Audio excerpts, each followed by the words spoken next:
Hello everyone, welcome back to AB Diaries. It's been a long time coming. I know you've all been waiting for this episode for lots of months, but here I am with a very distinguished guest.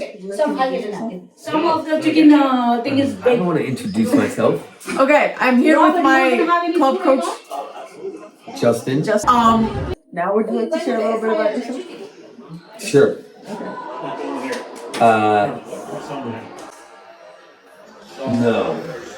I don't like talking about myself. Okay. Justin You have enough has been my club coach for the past 2 seasons of volleyball, 16s and 17s. And he's also a very reputable person of Side Out Sports. He's a character for sure. And A character. today I'm going to be asking him a lot of questions about volleyball and the mental aspect of being an athlete. And since he's had a lot of years of playing volleyball and sports and going through all the ups and downs of being an athlete, he's going to answer them with all the years of experience he's had. By the way, if you guys see people coming in and out, it's because we have practice today, and it's a full house here at Side Out Sports. I know So you need a spoon for the sauce. don't mind it. Okay, Let me see if there's any in this. God, I'm just taking away your office. Was I supposed to do that? I don't know. Yours just looked really good, so I wanted to do it. There's a spoon over here. with all of the experience that you have had in volleyball and being an athlete, what do you think is the biggest challenge you've had in your volleyball career? She's interviewing you? What do you Well, think? I'm I passed? small in the grand scheme of things. No, I'm just actually small. And I think, being productive as a small volleyball player is difficult because a lot of people that are small will just like be liberos or setters, right? And but I wasn't satisfied with that. I wanted to be an attacker and I wanted to set and whatever. So I guess just being a smaller player, but still having a certain success. By no means like highest level volleyball. I didn't do any of that. But I was able to have success at my level. I think being a smaller player by just working really hard and jumping really high and having a high volleyball IQ. But I would say that was the biggest challenge, was trying to manipulate my body to do things that taller players had an easier time doing. Would you like to share your vertical with the just for Well, like what it was, Yes, it's not good now. too thick, right?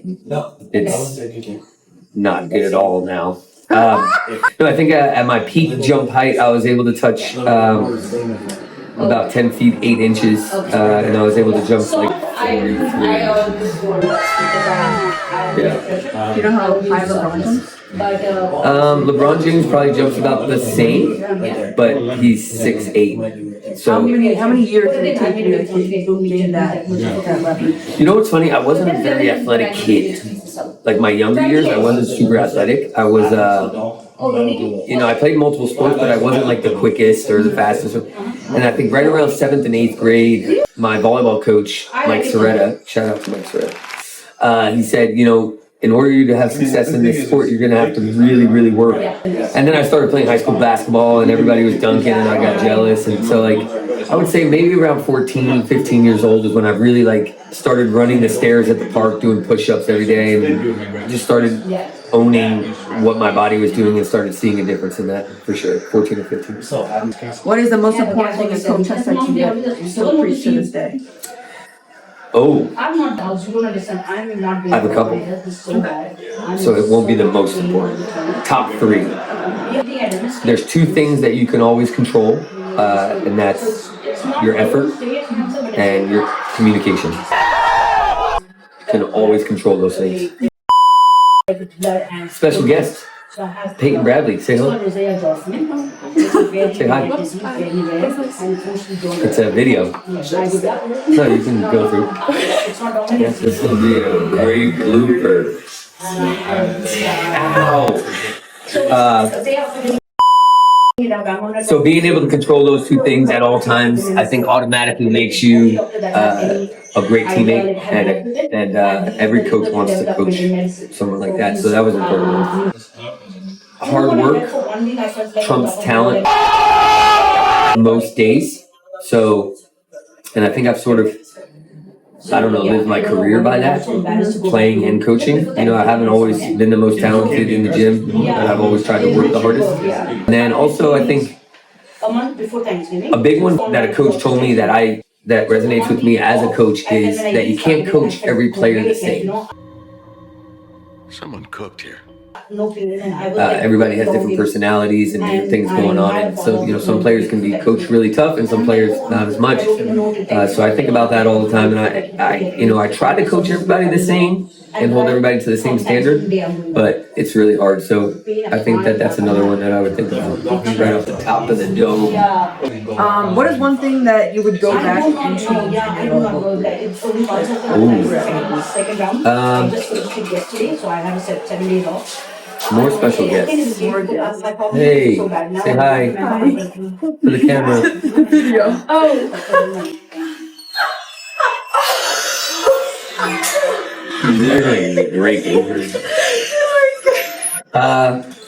Okay, I think I would have been a more open-minded volleyball player, and then coaching-wise, I think if I could start all over as a volleyball coach, I think I would Where do you go? I would focus on teaching the sport a specific way from a fundamental standpoint. Because I think in my earlier years as a coach, I was so focused on strategy and what the other team was doing, and I think I wish in my younger years as a coach I would have focused a little bit more on developing my players' skills and fundamentals, and then focusing on that other stuff. So maybe that. How did you handle adversity being an underdog? How did I handle the adversity? Oh, you know how many times people said like, just set the guy near the little guy, you know, or like, you're a hitter, you know, like. I think the way that I handle that is by not being too high or too low, and meaning like not getting angry when people say stuff like that, but also not proving to people that I can play. Like I remember a game in college, setting in the back row and attacking in the front row, and I ended up getting a triple double in that match, meaning 10 or more stats in 3 different categories. And a guy on the other team came up to me, and his name was Spencer. He said, "Yo, you're really good, man. And like for how small you are." And like I think some people would get angry from that comment because it's like a backhanded compliment. But I didn't look at it like that. I looked at it like this guy's actually really showing me some love and giving me respect, and he doesn't have to do that. And I think I just rode the wave of that instead of like being angry when people brought it up.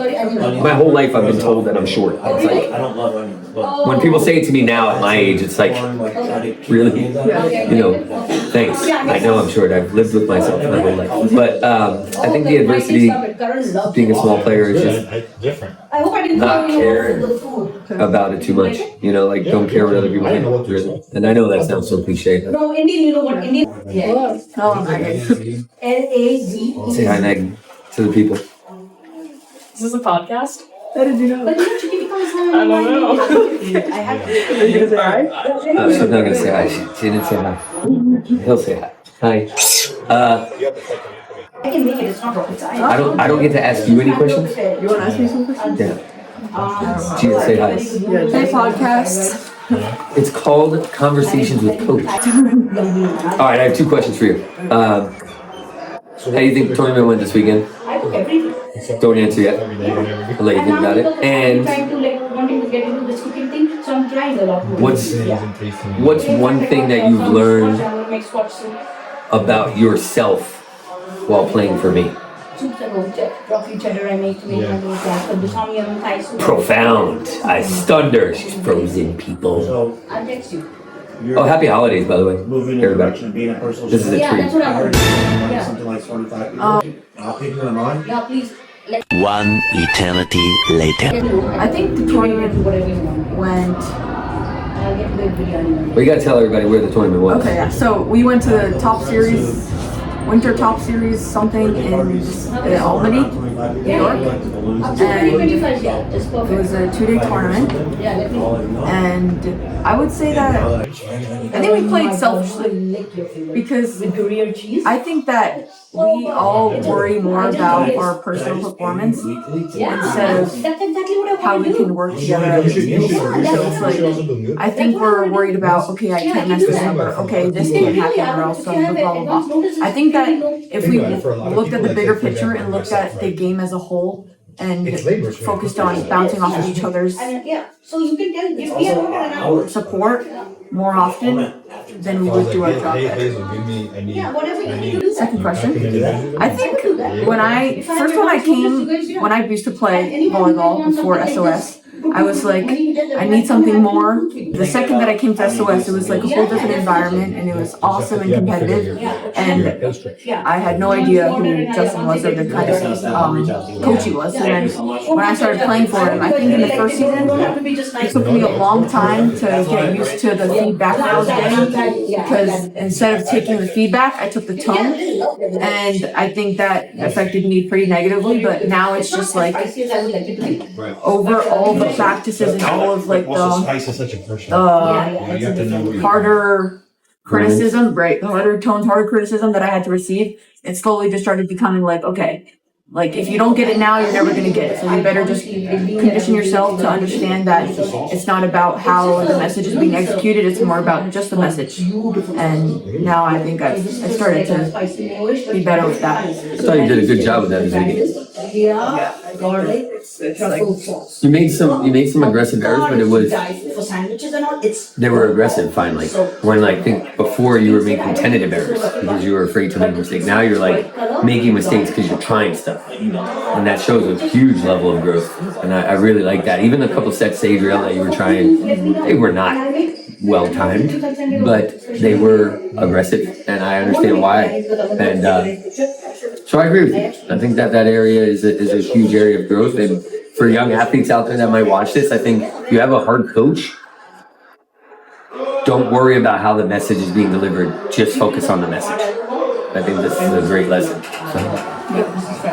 Very nice. Oh, you're almost going to have all of your teammates featured. Oh, you have to say hi. I have to say hi. Yeah. It's the same We would love for you guys to share any comments or questions you have with Apoorva. And if you have any questions for me, she can you can share them with her. She'll maybe put them on the show next time. I wanted to do this with her because I think it's really going to help her growth being a student athlete at the next level. I think this will help with that. And then also for the younger volleyball players out there, even if they're not side out people, they can, maybe see that they're going through something similar that you're going through, and maybe this can help. And especially when it comes to pressure at a tournament, stuff like that. So like it, share it. Appreciate you guys. Happy holidays. Shout out to Monkey Man. By the way, we're doing a toy drive. If anybody wants to drop off toys, yes, we're going to bring it to kids in need. And we're really excited to get after it at practice tonight because we're working on, what are we working on tonight? We're getting 1,000 digs passes before January 4th. That's our goal. And 250 blocks. Oh yeah, don't forget the blocks. Yeah, it's big. Cool. Okay, see you in the next one. Yeah, that's okay.